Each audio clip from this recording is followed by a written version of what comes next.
Halo Tribuners, jumpa lagi bersama dengan saya Kusnula Syaifah. Kita masih di Bincang Kecantikan. Tribuners, hari ini tentunya saya sudah hadir bersama dengan seorang narasumber saya yang cantik juga. Di sini sudah hadir KL ya, bisa kita panggil. Halo KL, apa kabar? Alhamdulillah sehat. Mungkin boleh sapa dulu Tribuners di rumah dan memperkenalkan diri KL ini. Boleh.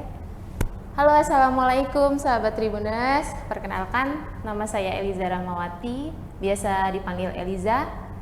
Saya seorang ibu rumah tangga dan juga makeup artist. Oke, nah Tribuners, tentunya di minggu ini ada yang berbeda. Kalau biasanya kita berbincang dengan beberapa dokter kesayangan kita, tapi kali ini kita akan membahas seputar tentang kulit, nggak jauh-jauh dari kulit, dan tentunya ini juga yang ditunggu-tunggu dengan Tribuners di rumah, dan banyak banget permintaan tentang make up nih kan. Dan sekarang kita sudah hadirkan MUAKI di sini ya, KL. Mungkin KL nanti kita bisa bincang-bincang selama kurang lebih 20 menit ke depan itu tentang tren make up nih Kak 2022 ini kira-kira seperti apa nih ya yang digemari gitu kan ya oleh Tribuners yang ada di Indonesia ini. Dan tentunya juga berkaitan dengan tema kita, yaitu cara pemilihan make up yang tepat untuk pori-pori yang besar. Nah, jadi untuk Tribuners yang mempunyai permasalahan kulit terutama di pori-porinya yang besar, itu kesulitan untuk memilih make up dan skincare, mungkin bisa untuk tonton tayangan kita ini dari awal sampai dengan terakhir, karena ini tentunya akan mengandung informasi sekali untuk Tribuners di rumah. Oke KL, untuk mengawali bincang kita kali ini nih, mungkin kita pengen tahu dulu nih Kak, storytelling dari KL mengawali karirnya bisa terjun ke dunia MUA ini diawali dari kapan dan bagaimana sih KL, mungkin boleh jelasin? Awal mula aku terjun di MUA ini sebenarnya karena menghasilkan sih ya Kak. Jadi seorang ibu rumah tangga butuh usaha sampingan yang di situ nggak mengganggu keseharian kita gitu. Benar. Jadi saat kita free, ya kita bisa ambil. Kalau kita lagi ada acara keluarga, kita bisa nggak ambil kan gitu. Jadi ya intinya karena memang menjanjikan. Gitu. Dan ini juga berkaitan dengan personal job tadi ya. Jadi memang manajemennya kita sendiri yang menentukan.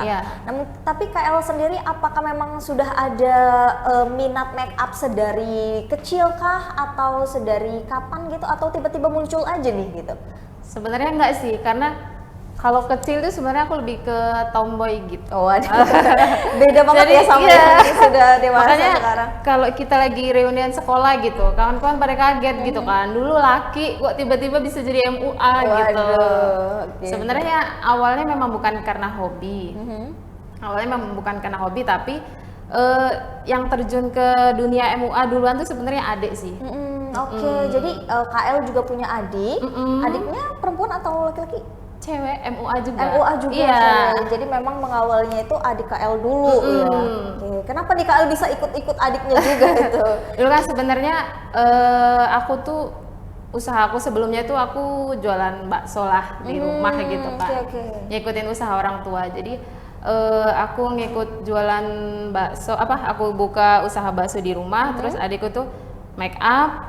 Kata dia, kenapa sih nggak nyoba ke dunia make up yang hasilnya itu lebih menjanjikan, kata dia gitu kan. Terus ya karena itu bukan jiwa aku sih, memang dia tuh sempat bujuk aku untuk beberapa kali gitu. Terus akhirnya dia maksa aku buat belajar. Jadi aku belajar make up nih. Pada saat hari itu aku belajar karena memang di keluarga aku tuh sebenarnya dari kakak, adik semuanya suka dandan, jadi cuman kayak aku doang gitu. Terus aku agak tertarik gitu kan, karena ngeliat mereka itu. Akhirnya aku nyoba, aku belajar. Saat aku posting di story nih, aku posting di Facebook gitu. Awal mula dari situ sih, aku posting di sosial media. Terus kok ada yang ngubungin gitu. Jadi memang berawal dari sosial media gitu ya, di post lalu ada yang hubungin. Tapi memang berarti dari keluarga dan adik KL sendiri itu mensupport ya, support banget ya untuk jadi seorang MUA ini. Berarti berawal dari postingan Facebook itu mulailah ada yang mengenal make up dari KL ini gitu. Lalu habis itu apa tuh yang terjadi? Ya di situ begitu si klien ini WA aku kaget dong gitu kan, karena ini baru postingan pertama aku gitu, aku posting tiba-tiba mereka Kak bisa make upin nggak besok, tiba-tiba gitu, karena dia mau acara waktu itu dia mau nemenin adiknya nikah gitu kayaknya. Oke. Wah, berarti mungkin dari awal KL Make Up aja udah membuat interesting dari penonton gitu ya, dari orang-orang kaget gitu sih, ya. Dan tentunya sempat kaget juga ya. Sampai dengan sekarang. Itu tahun berapa tuh? Itu Agustus 2017. Oke, udah lumayan cukup lama ya? Iya. Hampir 5 tahunan? Iya, 5 tahun. Oke, berarti memang mengawalinya dari 2017 itu sudah terjun menjadi MUA ya? Sampai dengan 2022 Iya, ini? alhamdulillah. Nah, karena KL tadi bilang MUA itu adalah sesuatu yang menjanjikan gitu ya. Tapi kan nggak semua tuh Kak, gitu kan? Nggak semua mungkin kenal MUA atau yang lain sebagainya, dan justru kompetitor juga banyak dong di bidang MUA ini. Nah, cara KL sendiri untuk membranding image atau personal image yang baik, yang bagus untuk bisa berlomba-lomba nih dengan kompetitor MUA yang lain tuh gimana tuh? Kalau awalnya itu karena aku memang suka buat video-video gitu kan, aku buat ya semenarik mungkin lah. Cuman memang awal aku make upin klien ini aku bener-bener tremor gitu, bener-bener nggak berani sebenarnya kan. Terus ya aku berusaha, karena itu klien pertama aku berusaha berikan yang terbaik. Setelah itu kurang lebih waktu aku make up itu 45 menit sampai 1 jam lah, terus dibayar.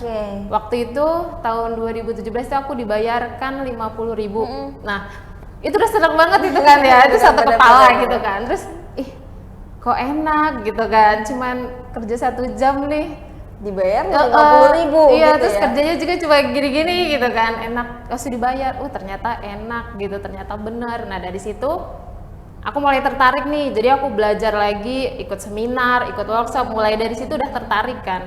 Nah dari situ aku sering ya memang kalau cuman kita kayak cuman posting foto gitu deh memang kurang menarik sih Kak. Jadi gimana caranya biar si klien ini tertarik gitu, orang yang lihat tuh tertarik ya kita buat untuk pakai jasa kita gitu ya. Untuk jasa kita kita buat before after gitu.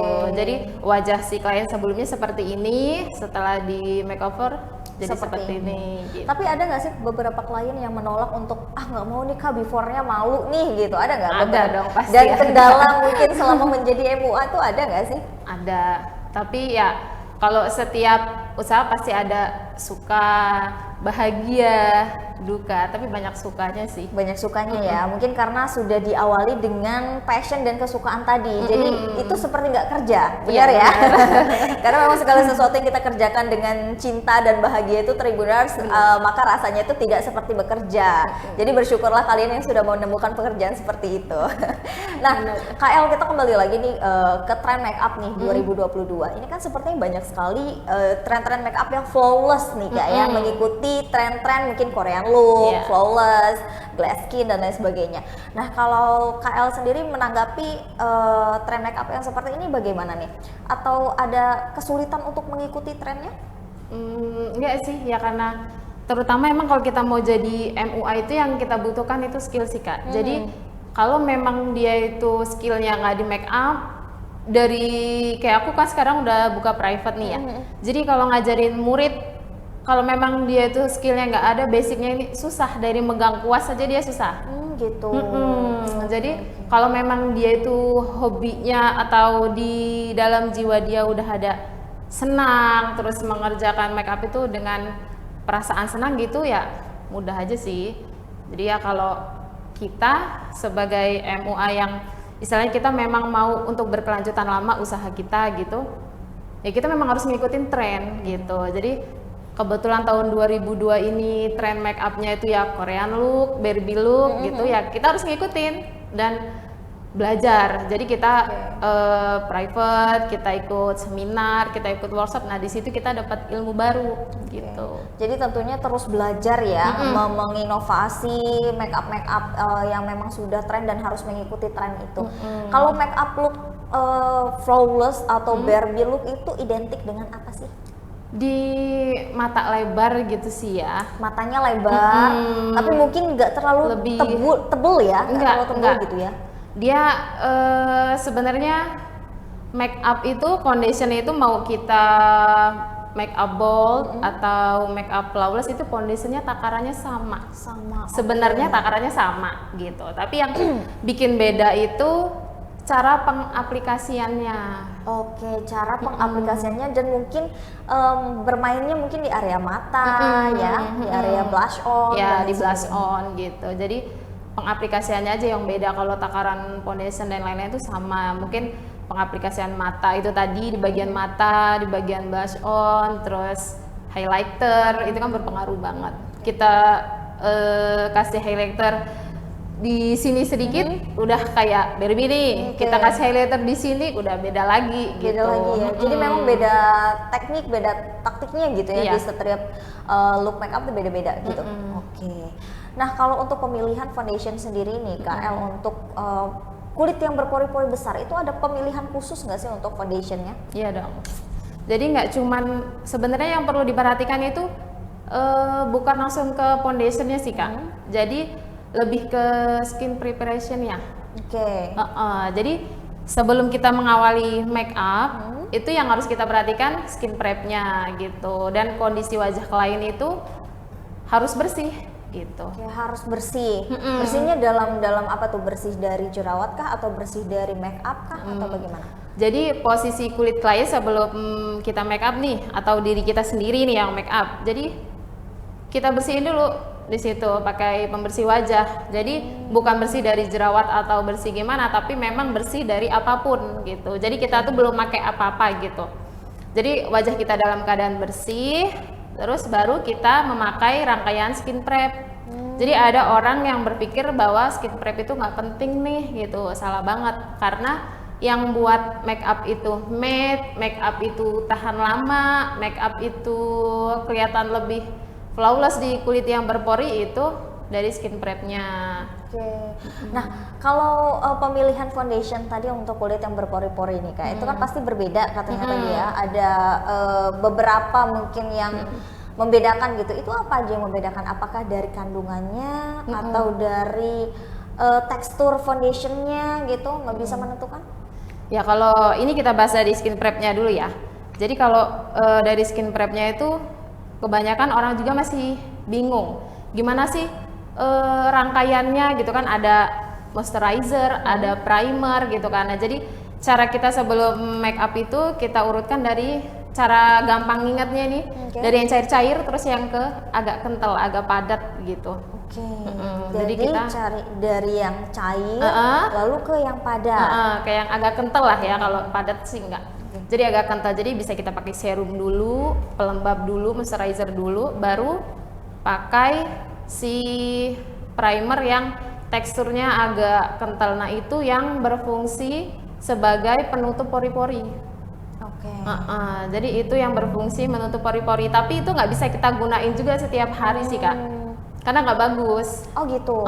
Jadi saat kita ada acara aja baru kita kasih, karena kalau untuk kulit sensitif atau memang yang dia itu jenis kulitnya berjerawat, itu bisa mengakibatkan breakout gitu. Nah, mungkin kalau tidak pakai primer nih tapi langsung loncat ke foundation, itu boleh nggak? Enggak. Oh, nggak boleh. Jadi kalau misalkan nih dari moisturizer, sunscreen, terus langsung loncat aja tuh ke foundation, itu nggak boleh? Iya, kalau itu boleh kalau kulit dia tidak bertekstur. Kalau ini kan kita karena membahasnya untuk kulit yang bertekstur, berpori-pori besar, itu kita menggunakan primer yang ada kandungan silikonnya, karena dia bisa menutupi area yang berlubang tersebut. Dan itu juga ya kategori menutupi itu berarti menyumbat sih Kak sebenarnya. Jadi menyumbat gitu. Jadi makanya nggak boleh digunakan untuk hari-hari karena itu. Kemudian cari foundation yang bentuknya itu teksturnya itu liquid gitu. Foundationnya liquid, terus matte, terus oil free. Jadi dia tuh gak terlalu mengandung banyak minyak. Dan juga cari yang oksidasinya tidak terlalu tinggi. Gitu. Kenapa oksidasinya tidak boleh terlalu tinggi itu? Karena kan ada tuh memang ada beberapa kosmetik yang dia tuh punya oksidasinya itu bisa 3 kali lebih gelap dari kulit asli kita gitu. Jadi kita cari yang sedikit oksidasinya. Mungkin seandainya dioksidasi hanya turun 1 tone gitu. Oke, jadi memang beda-beda ya kulit kita gitu ya, dan juga tergantung dengan permasalahan kulit itu. Berarti permasalahan kulit wajah itu bisa mempengaruhi pemilihan dalam makeup juga ya? Benar. Oke. Nah, mungkin ada kesulitan nggak sih KL dalam pernah dapat klien yang pori-porinya besar gitu, terus cara nge-handle-nya gimana tuh? Ya itu tadi, kita sebagai MUA ya harus benar-benar bisa segalanya ya istilahnya ya. Jadi usahakan kalau untuk MUA yang udah dapat klien wedding nih, untuk udah job wedding, usahakan komunikasi dulu sama klien gitu.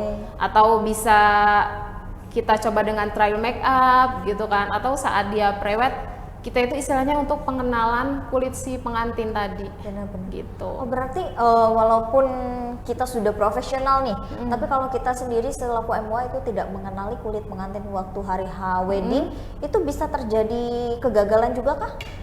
Enggak sih, ya cukup kita tanya aja, kakak kulitnya cenderung ke berminyak kah, kering kah, atau gimana gitu kan, sensitif atau gimana. Jadi maka dari itu kita kan MUA tuh nggak menyediakan hanya satu jenis foundation gitu, nggak. Jadi di tas make up kita itu bener-bener banyak foundation yang bermacam-macam untuk jenis kulit si klien tadi itu. Jadi foundation itu disesuaikan dengan jenis kulit berbagai macam klien tadi ya? Iya benar. Oke, makanya itu perlu ditanyakan tadi dengan klien dan nggak sehingga tidak terjadi miskomunikasi ya Tribuners gitu.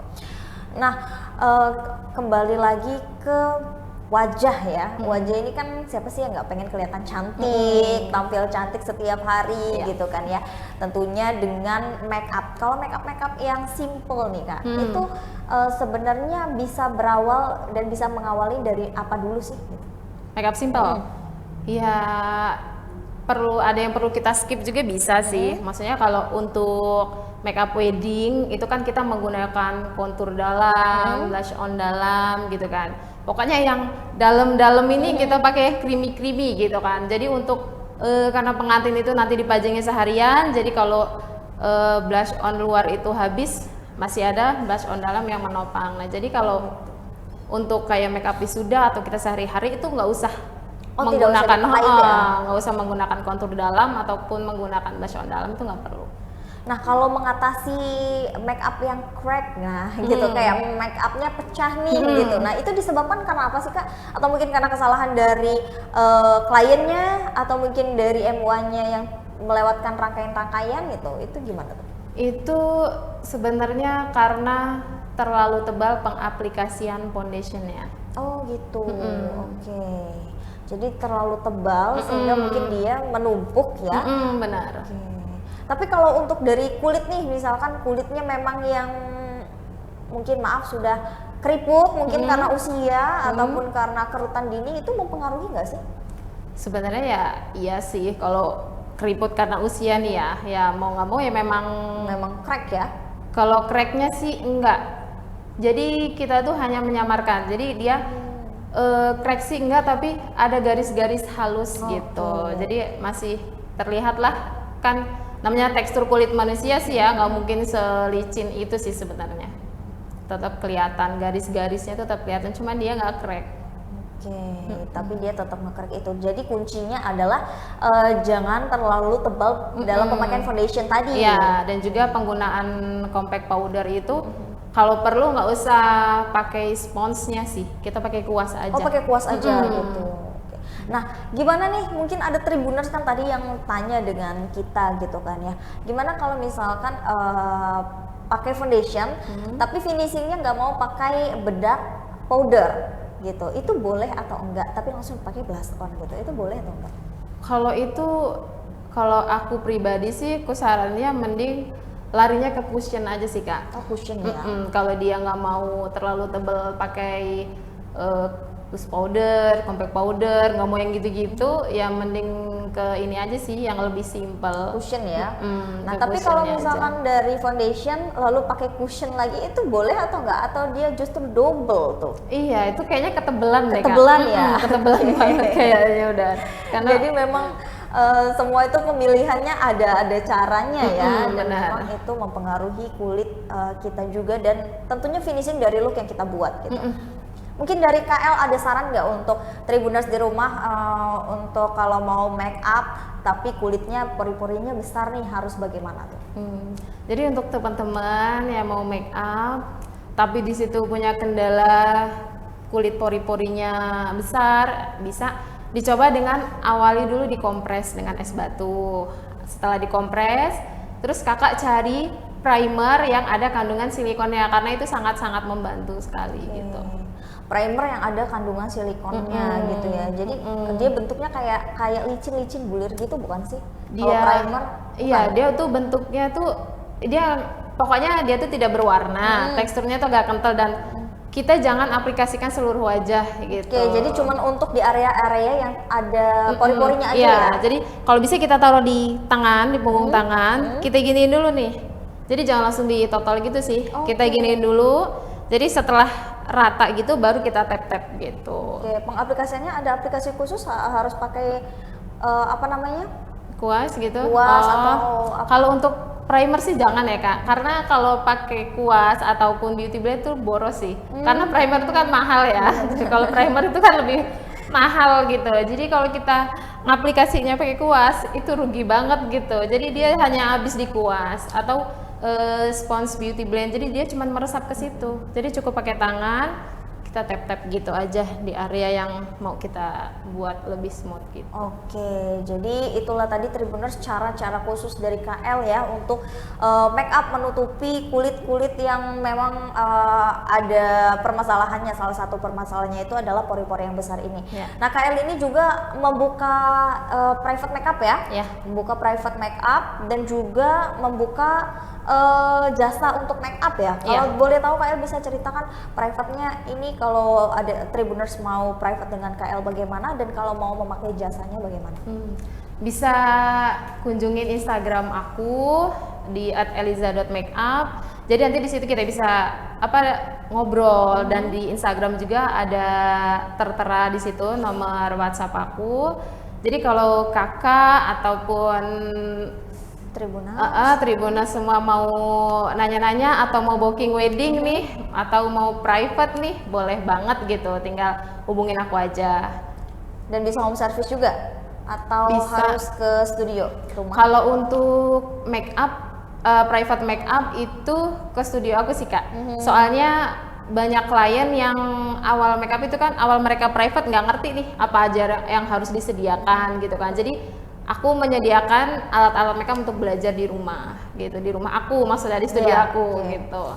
Jadi kalau untuk private itu disarankan untuk ke studionya KL ya, karena memang belajar awalnya dari sana. Dan juga untuk jasa, mungkin kalau jasa wedding bisa home service ya, ke tempat pengantin ya secara langsung. Tapi kalau untuk cuman biasa wisuda, bridesmaid dan lain sebagainya, itu bisa ke rumah klien juga kah, atau cuma di studio KL aja nih? Kalau untuk make up wisuda kita ke tempat klien. Tempat klien juga jadi bisa ya? Kita bisa ke tempat klien gitu. Dan kalau memang alhamdulillah sih dari kebanyakan klien wedding aku tuh dari klien wisuda gitu ya. Wow, itu berarti kan artinya ingatan dan juga make up KL ini dipercaya ya sampai sejauh itu ya oleh beberapa kliennya. Buktinya dari wisuda sampai dengan wedding itu masih mempercayai KL ini. Jadi aku juga nggak cuma menyediakan make up sih, tapi menyediakan dekorasi, fotografer gitu, semua paket lengkap. Paket lengkap. Jadi memang nggak hanya MU aja, KL juga menyediakan beberapa dekorasi dan juga jasa fotografer lainnya. Kalau memang mau paket lengkap bisa ya. Bisa banget. Untuk harga nanti mungkin bisa nego bersama dengan kita bisa KL di belakang. bisik-bisik lah ya. Apalagi untuk promo-promo pastinya bakalan dikasih ya.